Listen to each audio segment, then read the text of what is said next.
Le diable est un homme blanc. C'est le titre de mon premier long métrage que j'ai écrit il y a quasiment 10 ans. C'était mon projet de fin d'études au CEA, l'école de scénariste que j'ai faite, donc t'imagines la tête du jury quand j'ai fait ma soutenance. Pareil, quand j'ai commencé à pitcher le film dans l'industrie, je voyais les producteurs frissonner juste quand j'employais le mot blanc. C'est un film d'anticipation qui se passe dans une France parallèle où le ministère de l'immigration de Sarkozy aurait jamais été supprimé. On suit un petit fonctionnaire banal qui passe ses journées à expulser des gens jusqu'au jour où il reçoit l'appel à l'aide d'une réfugiée dont il a refusé le visa, qui est prise en otage par des suprémacistes blancs. En essayant de la sauver, il va découvrir tout un réseau d'esclavage moderne qui se déroule sur le sol français dans le plus grand secret. Pendant tout le film, tu penses que ça va être un white savior classique jusqu'à ce qu'il arrive trop tard et qu'il soit confronté à l'horreur du système et à ses responsabilités.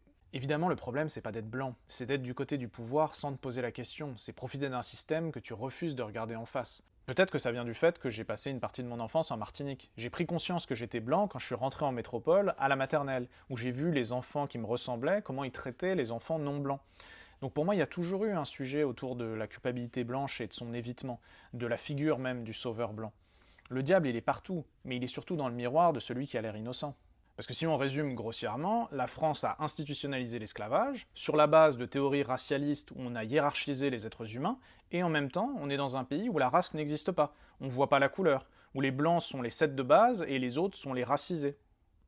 Et je parle même pas de la déshumanisation des migrants, c'est toute l'histoire d'Abou Sangaré et du cinéma français. Dans ce pays, c'est plus facile d'obtenir un César qu'un passeport.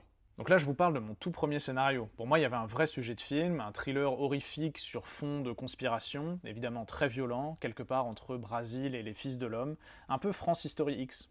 Dites-moi en commentaire si je dois reprendre ce projet ou si je le laisse dormir dans les tiroirs.